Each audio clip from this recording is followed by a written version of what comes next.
আপনি গরিব মানুষকে সহায়তা করতে পারেন, আপনি কিছু টাকা ধার দিতে পারেন, আবার সেই টাকায় ফেরত নেবেন। আপনাকে অনেক ধন্যবাদ যে আপনি আপনার ভুল বুঝতে পেরেছেন। হেরন বাড়িতে আছিস? বাইরে হয়ে আয়। কে কি হয়েছে? তুই বাইরে হয়ে আসে আগে। সুদের টাকা নিয়েছিস, তা ফেরত দেওয়া লাগবে না? ভাই আমাকে আর 7টা দিন সময় দেন, আমি টাকা দিয়ে দেবো। অনেক হয়েছে তোর টাকা দেওয়ার ডেট। আয়, যা বলার বসের কাছে গিয়ে বলবি।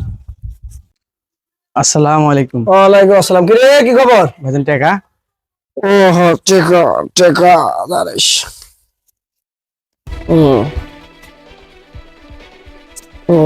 গণি দেখ, এখানে টাকা আছে 10,000। আগামী মাসের মধ্যে সুদ সমেত টাকা ফেরত দিতে হবে। যা। ঠিক আছে ভাই। ঠিক আছে। এই নেন বস, হিরণকে ধরে নিয়ে এসেছি। রে কি খবর? ভাই আমাকে আর 7টা দিন সময় দেন, আমি টাকা ফেরত দেবো আসল সুদ সহকারে। 7 দিন করে করে তো 6 মাস পার করলি। 5,000-এর সুদ কত হয়েছে জানিস? 25,000 টাকা। 5,000-এ দিতে পারিস নি, 25,000 কিভাবে দিবি? ভাই দয়া করে আর 7টা দিন সময় দেন, আমি সব টাকা ফেরত দিয়ে দেবো। ঠিক আছে, তোকে 7 দিন সময় দিলাম। তবে 7 দিন পরে যদি টাকা না পাই, তোর তো হাত পা ভাঙবই। তোর জায়গা জমি যা আছে সব লিখে নেব, মনে রাখিস কথাটা। দূর হয়ে যা চোখের সামনে থেকে। ঠিক আছে ভাই।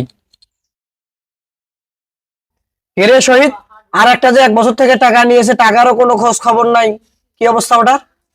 আরে বস, আমি ওর কাছে অনেক দিন গেছি। আচ্ছা। ও হেরোনের মতো ডেট দেয় আর টাকা না দেবে বলে হুমকি দেয়। কি হুমকি দেয়? আচ্ছা চল তো দেখি ওর অবস্থা কি অবস্থা, চল তো দেখি আসি কেমন হুমকি দেয়, তাকে দেখবো আজকে। এই চলেন। মনির, এই শুয়োর মনির, বাড়ি থেকে বের হয়ে আয় হতভাগা। আরে ভাই, আপনি ভাই আসেন আসেন, বাড়ির ভেতরে আসেন ভাই, আপনি আসেন, বাড়ির ভেতরে আসেন। হতভাগা, আমি তোর বাড়িতে যাওয়ার জন্য এসেছি?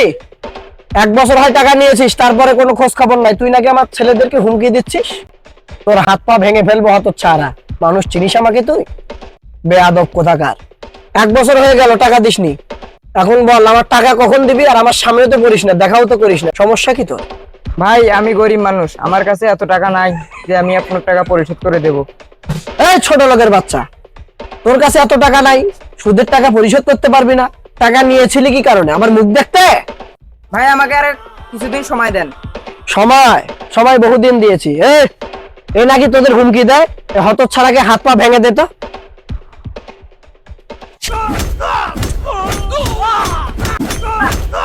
এই থামেন, এই কি হয়েছে?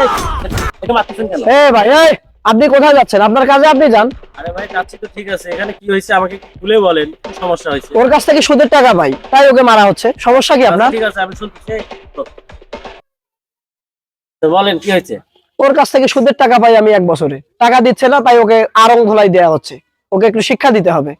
আচ্ছা আচ্ছা, আপনি সুদ সম্পর্কে কিছু জানেন? আমার তো ভাই জানার দরকার নেই, আমার টাকা পাইলে যথেষ্ট। আচ্ছা, এখন এই যে সুদ, এই সুদটা কিন্তু কোরআন হাদিসে পুরা হারাম করে দেওয়া হয়েছে। আপনি কি জানেন? এই সুদ খাওয়া এবং নেওয়া দুটাই হচ্ছে হারাম। আর এই সুদ খাওয়া এবং নেওয়া এই দুটা সমান অপরাধ।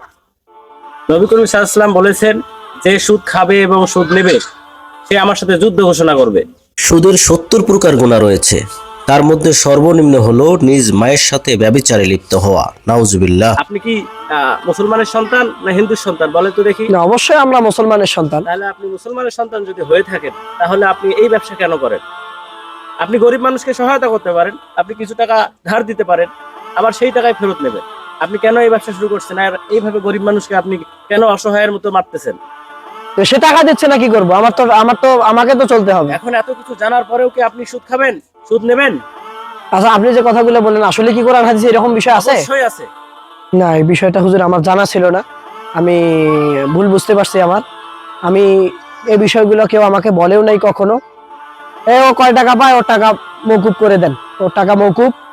আর হুজুর আপনাকে ধন্যবাদ। আসলে এই বিষয়গুলো আমার জানা ছিল না, এত শাস্তি হবে, এত কঠিন আযাব হবে, এটা আমি জানি নাই। এ না জানার কারণে আমি ভুল করছি। আচ্ছা হোক, আপনাকে অনেক ধন্যবাদ যে আপনি আপনার ভুল বুঝতে পেরেছেন। এখন থেকে আপনি আল্লাহর দরবারে তওবা করবেন, তওবা করে আল্লাহর কাছে মাপ চাইবেন, যাতে আপনাকে এই পথ থেকে দূরে নিয়ে যায়। আর এই পথে যেন আপনি আর ফিরে না আসেন, এজন্য আল্লাহর কাছে মাপ চাবেন। আর এতদিন যা করছেন এখন থেকে ইনশাআল্লাহ 5 ওয়াক্ত নামাজ পড়বেন আর এই সুদ থেকে অবশ্যই দূরে থাকার চেষ্টা করবেন। জি জি জি এমনকি কেউ যদি সুদ খায় আপনার দেখান্তে অবশ্যই তাকে নিষেধ করবেন এবং এই বিষয়টা ভালো করে অবহিত করবেন। জি জি এই জন্য আপনাকে অসংখ্য ধন্যবাদ। জি ভাই। ঠিক আছে, ঠিক আছে এখন ভাই। থেকে ভালো হয়ে চলার চেষ্টা ঠিক করবেন আছে ভাই, ঠিক ইনশাআল্লাহ। আছে, ঠিক আল্লাহ আছে। হাফেজ।